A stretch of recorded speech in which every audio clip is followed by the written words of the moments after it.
Just ahead on the season premiere of What's Up Weekly, see the city of Bloomington like never before at the Kiwanis Balloon Festival. Plus, we take to the streets to find out if the new chicken joint in town is the fan favorite. Also, Rubin and Simon Mayer are back with the first Bloomington Brief of the year. And we also have the winners from this year's Emmys. It's a packed What's Up Weekly, and it starts now. Hello and welcome to the season 24 premiere of What's Up Weekly. I'm Anna Black. And I'm Carly Lichter. And Anna, you're back from a semester in LA, so how does it feel to be back in the studio? It feels weird, but also so great to finally be back in these chairs sitting next to you for one last go around. I mean, I love Ashton, but I've definitely missed you a lot. Well, I'm just so excited too about all that we have in store this season. I mean, we're already kicking it off to a hot start, like literally. Yeah. You're already reaching new heights this season. That's right. Kiwanis Indiana Balloon Festival took place over the weekend, and we actually had the chance to go up into the air and see Bloomington like never before. No one knows I'm doing. Hi, good morning. I'm Mike. Nice to meet you, Mike.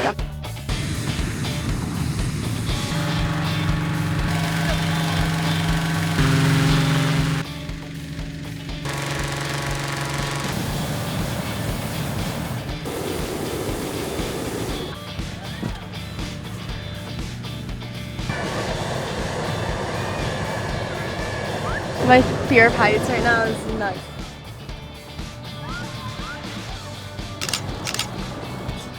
Just okay, I'm trying to land at the Yeah.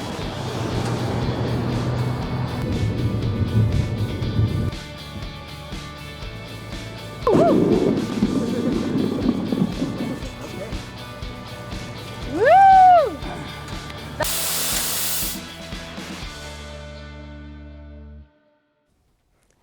I mean, Cali, what an incredible experience this was.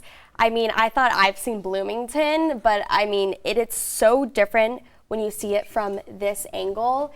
And it's something that I've always had on my bucket list. So to finally be able to cross that off was amazing. I don't know if it was on my bucket list because I am so terrified of heights. And I mean, I said that a lot before we went up. Yeah. But when you're up there, it kind of looks like you're looking down on like a miniature like exhibit. It doesn't feel real. It doesn't at all. Thank you again to Vanessa McCleary and the Kiwanis Club of South Central Indiana for letting us go up in that hot air balloon. We will definitely be back next year. Campus Pride named IU one of the best LGBTQ plus friendly colleges in the country. The university achieved 5 out of 5 stars on the Campus Pride Index, a tool measuring LGBTQ plus friendly policies, programs, and practices. There are many more resources at IU for queer identifying students, such as LGBTQ plus housing, student groups, scholarships, and more. The IU Queer Student Union released a statement addressing bias incidents on campus and stating there is more work to be done for students to feel welcomed. This past weekend, Bloomingtonians came together at Switchyard Park for a good cause despite the pouring rain.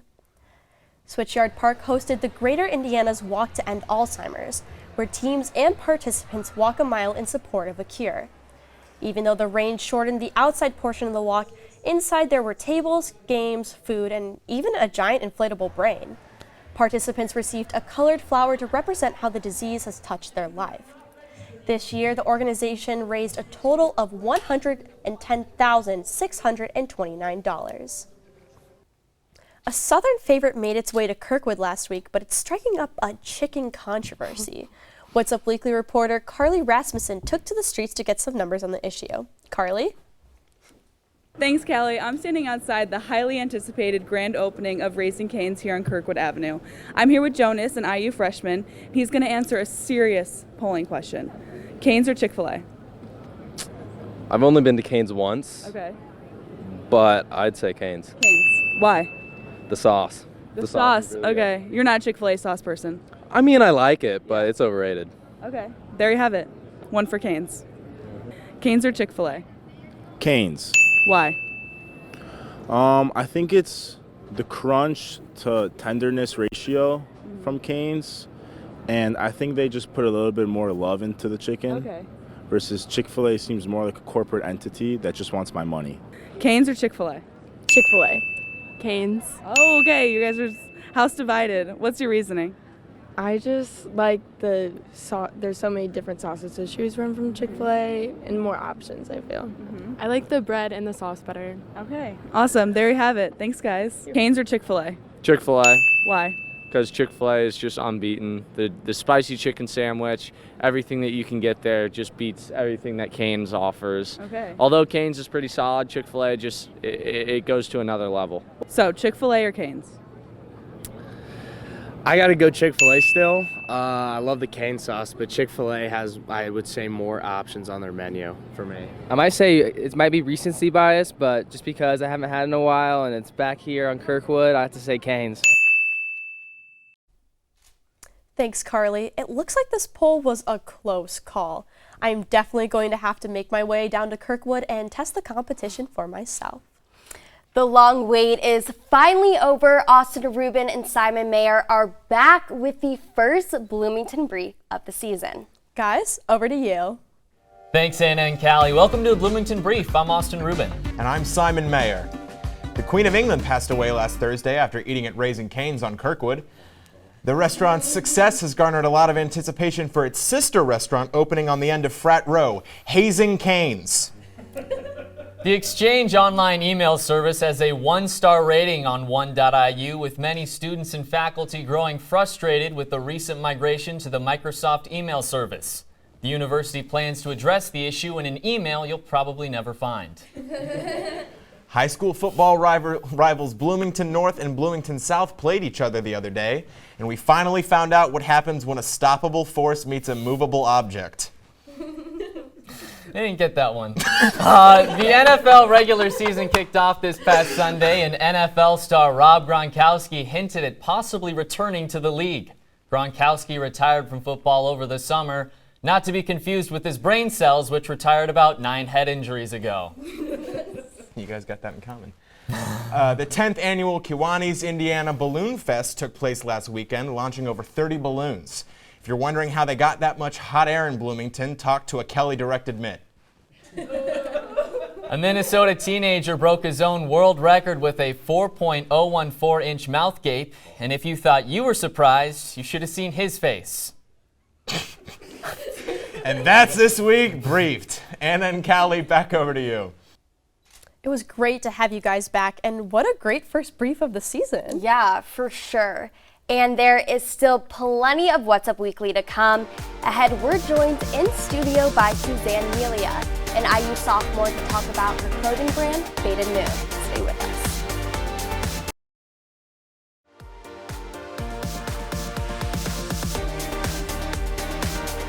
us. Welcome back. An IU sophomore is turning her passion into profit. Today, we welcome Suzanne Melia into the studio to tell us about her clothing brand, Faded Moon. Thank you so much for joining us. Thank you for having me. So excited. So tell us, what is Faded Moon? When did you first start the brand? So Faded Moon is a clothing brand that I started it was right after my junior year going into my senior year of high school. So I was 17 at the time. So it was September of 2020. And basically Faded Moon is just like a brand that hopes to inspire and connect with our community just by spreading like the power of optimism through specific pieces of loungewear. Awesome. And so you started this about 2 years ago. Yep. What was your initial inspiration to create this brand? I was just kind of at the place where it was after or like throughout the COVID-19 pandemic, and I was kind of at a place where I didn't know what I wanted to do in college. I didn't know where I wanted to go or anything. And I just kind of was like, I want to be good at something. Like, I want to try something even if I don't know what I'm doing. And everyone was so supportive of that, and they were just kind of like, try it. So I've researched what I needed to do, and I've always been like involved and loved clothes and fashion and everything like that. So I thought, why not put what I love, positivity and all that, onto pieces of clothes. So that was the original inspiration. So I see you've brought a couple of pieces with you today, Yes. and they all have really cool sayings on the back. And I know you talked about positivity, but how do you come up with the sayings that go on your clothes? So there's I guess a different story for each specific one. This hoodie, at least we're all under the same moon, was basically my, not original design, but that was the one with the first inspirational message on it. And just the idea was I was like, okay, what's something like unity based? And that was something I could come up with that relates to the moon. Like, at least it's like the one thing we all share in common. I mean, there's multiple things, but that's the one thing that stands out. Everything else, I love you to the moon and back, is just like a saying that people in like my life and people around me's life have just been saying since they were kids. And then like, this is the most recent collaboration I did with a local boutique near my house. So there's just different sayings that have come about just by who I'm surrounded by and stuff like that. So can you kind of explain how you make these pieces that you brought in today? Yeah, so I guess it's changed a little bit since I started back in 2020, but in January of 2021, I was able to start outsourcing all of my fulfillment to a company in New Jersey.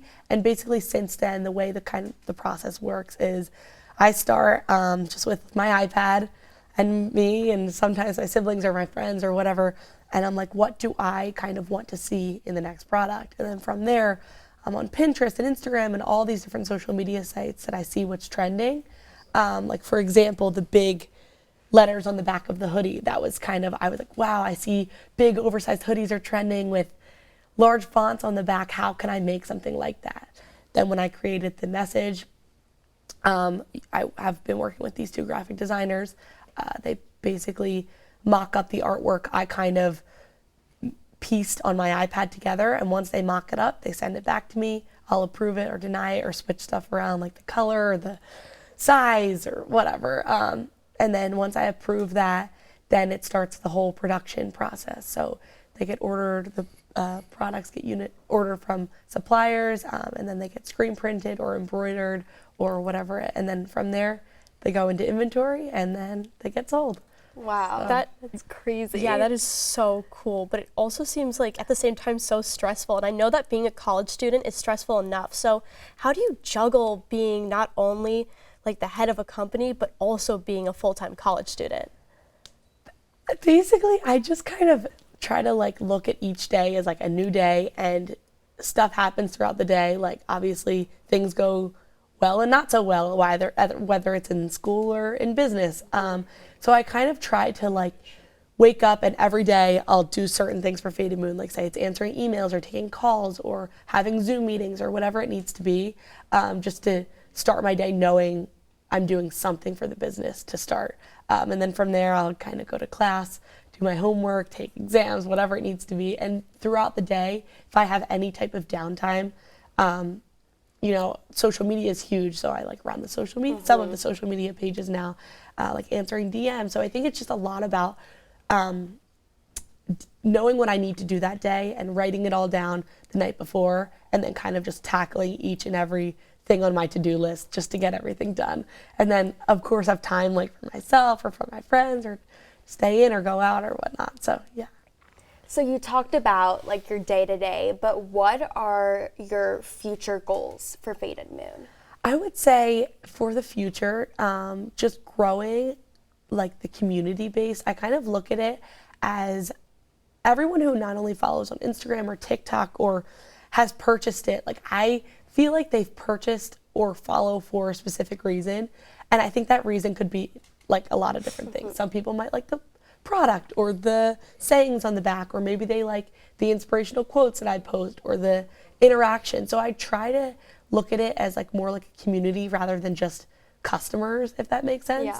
Yeah. So I would say for the future, just building that strong base and get more interactions and whatever. More long term, just more pop-up shops. I've been doing pop-up shops this summer and since I've started.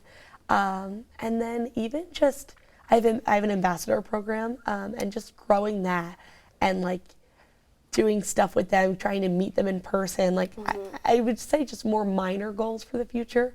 But since being in college, it's hard to kind of look at how far into the future you can go because I'm busy with school and whatnot. So yeah. And I mean, you talked about social media. So where can people find you? Where can they buy your products? Yeah. So on social media, you can find Instagram, TikTok, Visco, Pinterest, and I think that's it, under @ShopFadedMoon. And then the website where you can purchase the products, if you're trying to go directly to the website, it's shopfadedmoon.com, or you can just go right to the link in any of those bios for the social media site. So, yeah. Well, thank you, Suzanne, for coming in and bringing in, I guess, a lot of your collection. So. Yes, no problem. Thank you so much for having me. Up next, we're breaking down this week's trending topics. Hear how celebrities are reacting to the Queen's passing, what big trailers just dropped, and much more. Welcome back to What's Up Weekly, and it's time for trending topics.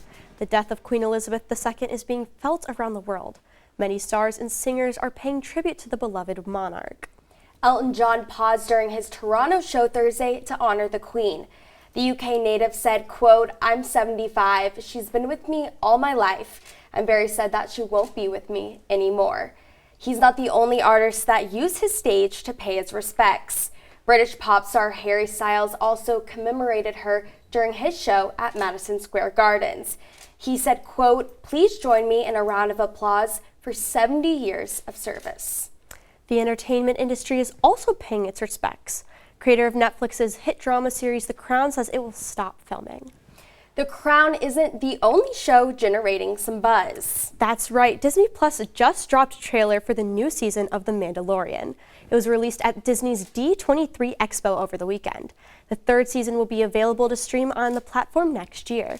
But one massive trailer release wasn't enough for Disney. The studio also posted a teaser clip for its live-action rendition of Little Mermaid. The clip features singer Halle Bailey, who will be playing Ariel. It's set to hit the big screens next May. Ariel was always one of my favorite princesses growing up, so I will definitely be in the theaters seeing this, but I am a little salty that I have to wait till May. But sometimes these highly anticipated films don't deliver, like Olivia Wilde's newest film, Don't Worry, Darling. Not only did the film get negative reviews from the Venice Film Festival, but also the drama surrounding it isn't helping. We're going to do a quick rundown of the top theories. First, Wilde and Florence Pugh allegedly hate each other. Fans speculate that this is due to Shia LaBeouf's behavior on set before he was placed by Wilde's lover, Harry Styles. That's another conspiracy, that Styles and Wilde have broken up. Not only were they not a united front at the premiere, but Harry also planted a big one on Nick Kroll. Whoa, I think we need to stop it there. I'm a big Florence Pugh, Harry Styles, and Olivia Wilde fan, and I don't think I can take much more of this apparent feud. Oh yeah, I was like deep in TikTok watching all the different theories. But one of TV's biggest nights took place Monday in LA. We're breaking down major wins from the 74th Emmy Awards. Succession, The White Lotus, and Ted Lasso had a successful night. Succession grabbed Best Drama Series, Ted Lasso picked up Best Comedy Series, and The White Lotus took home Best Limited Series. Squid Games' Lee Jung-jae won Lead Actor in a Drama Series, while Lead Actress in this category went to Zendaya for Euphoria. Ted Lasso racked up another award when Jason Sudeikis was named Best Lead Actor in a Comedy Series. As for Comedy's Lead Actress, Jean Smart took the win for Hacks. And that's what's up this week. Tune in next week for more local and entertainment news. Be sure to follow us on Instagram and Twitter at IUSTV News. For What's Up Weekly, I'm Anna Black. And I'm Callie Lichter. Thanks for watching, and we'll see you next week.